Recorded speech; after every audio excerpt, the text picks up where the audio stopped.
Is Big 12 Commissioner Brett Yormark sending subtle messages to Pac-12 teams? Pull up a chair, sit back, relax, and let's talk about it.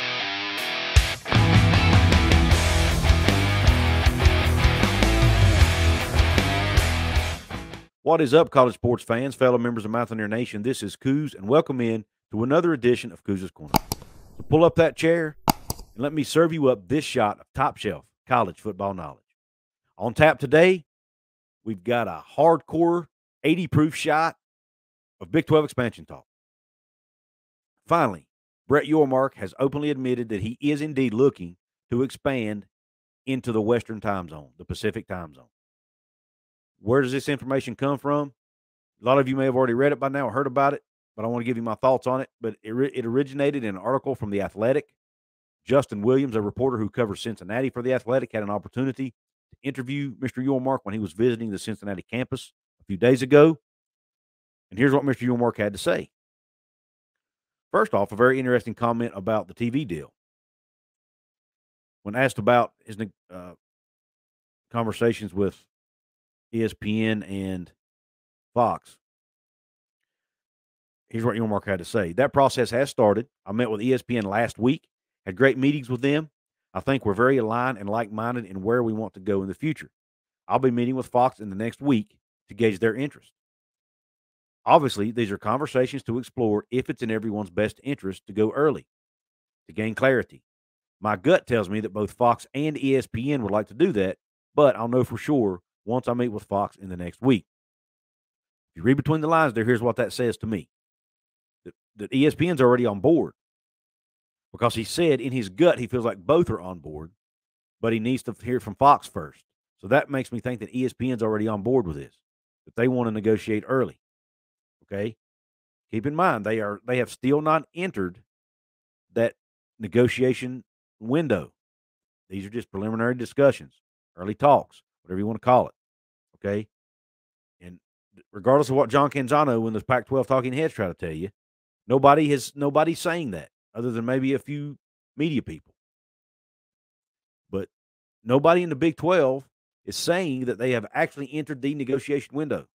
Those are two different things. The discussions and the negotiation window are different, okay? Keep that in mind. Now, he went on to ask him about Big 12 expansion. He said, on potential future conference expansion and what schools would be additive to the Big 12, this is what Yormark said. Well, I don't want to get into the specifics, and I appreciate the question. But obviously going out west is where I would like to go, entering that fourth time zone. Now, remember, he has not said that yet. Nobody from the Big 12 office had actually stated that publicly until now.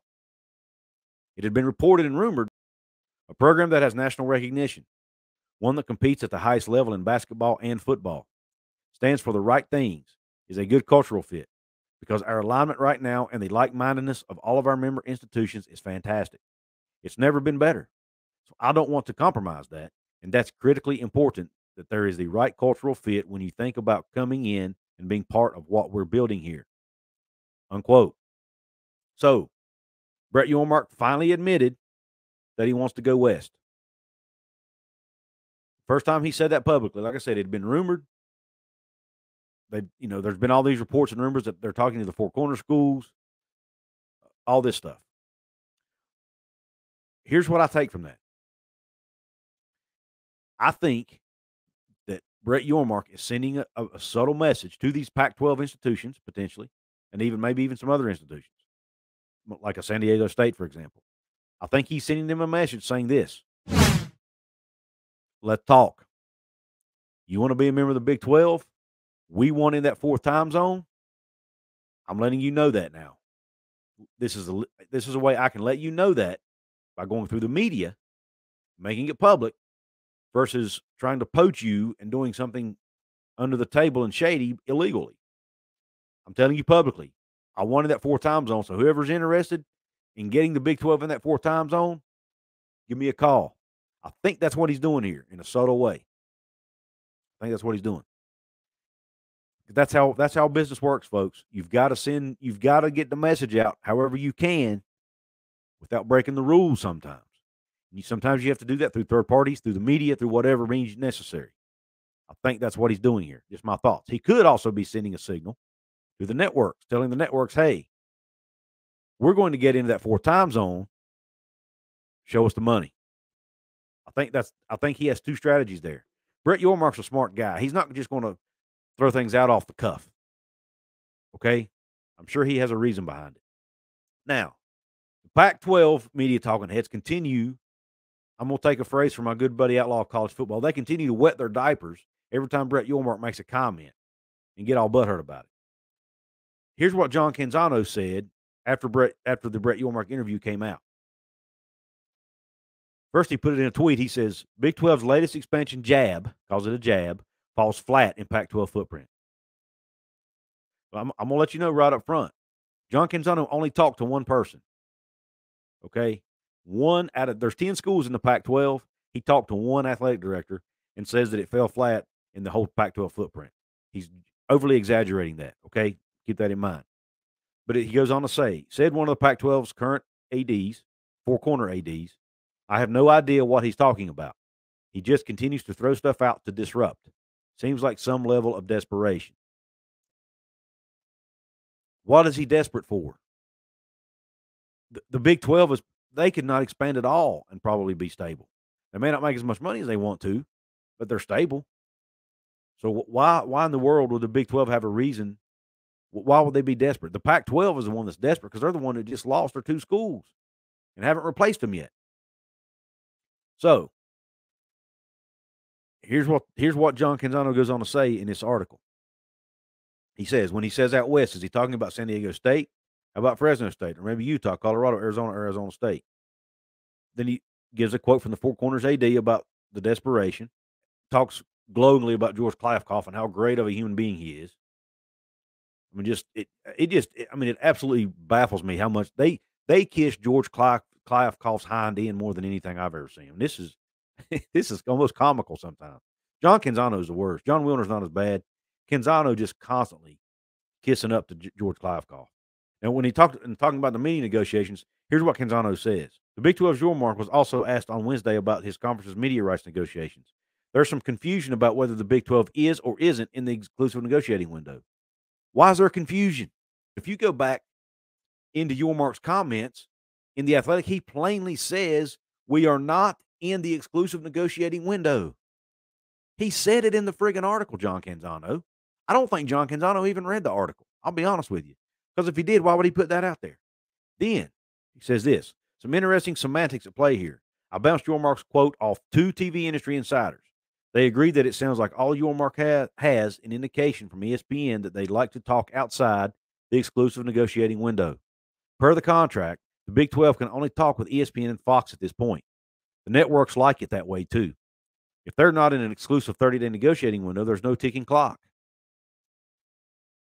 I'm going to show you something, John Canzano. Let's go back to the Brett Yormark interview. Justin Williams asked a specific question on what happens if no agreement is reached within the early negotiating window. Here's what Yormark says. We can only do an extension with Fox and ESPN. If we don't get a deal, the fallback is go back with what the current agreement says, which is to have an exclusive window in February of 2024. He lays it out in the article, John Canzano, exclusive window in February of 2024. Yormark specifically says that in the interview. But now go on to what Yormark's comments, but now we're having conversations to see if we can figure out an opportunity to work together and extend now. So he's wanting to extend the current agreement, is basically the way I'm reading this. If we can't get that deal done, that's the fallback. We do not become a free agent. It does not negate the contract's original exclusive window. I don't know how many times we have to have this discussion. It's not the exclusive negotiating window, and he's never said that. But yet John Canzano tries to paint this picture like that's what he's saying. That's not what he's saying, John. It's not what he's saying at all. He's only saying he wants to extend the current contract with Fox and ESPN, and that way nobody else has to get into the discussion.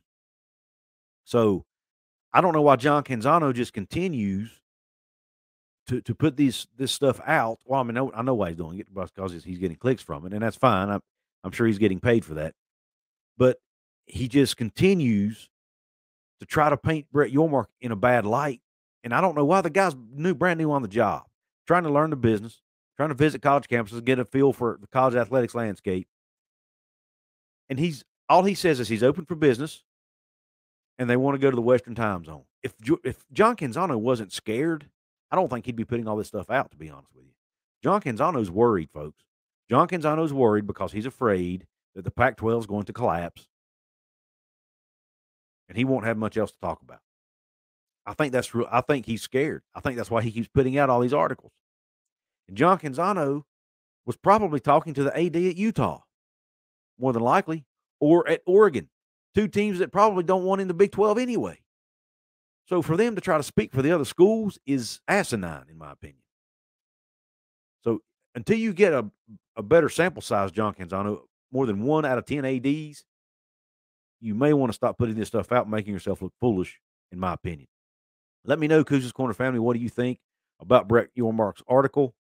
What do you think, or about Brett Yormark's interview and the article that it was in? Let me know what you think about John Canzano's words and his article. I want to get your thoughts on this. Don't forget to check out my merch store, please. Also, if you want to join Cousins Corner, become a channel member here, take advantage of some perks I have to offer, including merch discounts if you're a Mountaineer Maniac level member. There's a join button right below the video you can hit. If you want to support me absolutely 100% free, there's 4 ways. Like the video, share the video with your friends, leave that comment under the video, and let me know your thoughts. And last but not least, if you haven't subscribed to this channel yet, please do so. I want to get to 5,000 subscribers by the end of the calendar year. I'm at around 3,400 right now, so I would really appreciate your help in getting me over that 5,000 mark. So please hit the subscribe button, and don't forget about the notification bell to be notified of future videos and live streams. And until the next time, I appreciate you tuning in. Q Country Roads.